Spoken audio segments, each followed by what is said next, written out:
हरियाणा में पंचायत मंत्री देवेंद्र बबली टेंडरिंग मामले को लेकर के सरपंचों से जो इस्तीफे की मांग की थी, जींद के सफीदों के धर्मगढ़ गांव की सरपंच नवदीप कौर ने अपना इस्तीफा सौंप दिया है।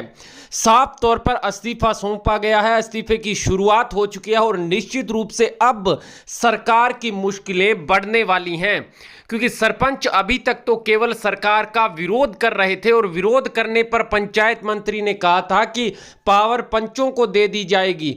यदि सरपंच काम नहीं करना चाहते हैं, इनके वापस धनराशि ले ली जाएगी, जो ग्रांट दी गई है वो वापस ले ली जाएगी। तमाम ऐसी बातें कही गई थी, इस्तीफे तक मांगे गए थे, कुछ ऐसी शब्दावली का यूज किया गया था, प्रयोग किया गया था जो नवदीप कौर ने अपने इस्तीफे पत्र में लिखा है कि मुझे बहुत आहत किया है। और स्पष्ट तौर पर कहा गया है, जींद हरियाणा के जींद के सफीदों से धर्मगढ़ गांव की सरपंच नवनियुक्त सरपंच नवदीप कौर जो है, उन्होंने अपना त्याग पत्र एसडीएम साहब को सौंप दिया है और साफ तौर पर कह दिया है कि जो ई टेंडरिंग मामले को लेकर के सरपंचों पर लांछन लगाए जा रहे हैं और साथ ही साथ एक प्रकार से उनको भ्रष्टाचारी थमाया जा रहा है और उसके बाद इस्तीफे की मांग की जा रही है। और अभद्र शब्दावली का प्रयोग सरपंचों और चुने हुए प्रतिनिधियों के लिए किया जा रहा है। यह बेहद ही गलत तरीका है सरकार का, क्योंकि हम भी चुने हुए नुमाइंदे हैं और अपने गांव का विकास करवाना चाहते हैं।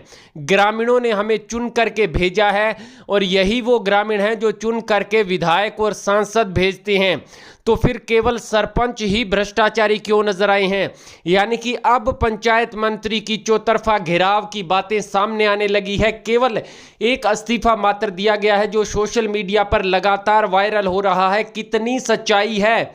हमने संपर्क करने का प्रयास किया लेकिन संपर्क नहीं हो पाया, तो निश्चित जल्द ही हम इसके बाबत इसकी सच्चाई सामने लाएंगे। लेकिन पंचायत के लेटर पैड पर बाकायदा लिखा हुआ इस्तीफा है और साफ तौर पर नीचे पंचायत की मोहर लगा करके सरपंच ने खुद के साइन किए हुए हैं इस्तीफे पर और स्पष्ट शब्दावली का यूज किया गया है कि हम ई टेंडरिंग मामले को लेकर के सरकार का विरोध कर रहे हैं, मंत्री का विरोध कर रहे हैं।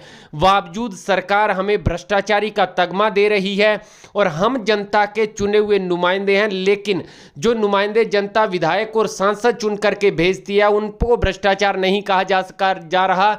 और उन्होंने यह भी कहा कि राइट टू रिकॉल सरपंचों पर लागू हो, हम स्वागत करते हैं, लेकिन ई टेंडरिंग और राइट टू रिकॉल सबसे पहले विधायक और सांसदों पर भी लागू होना चाहिए, उसके बाद इसको ग्रामीण स्तर पर लाना चाहिए।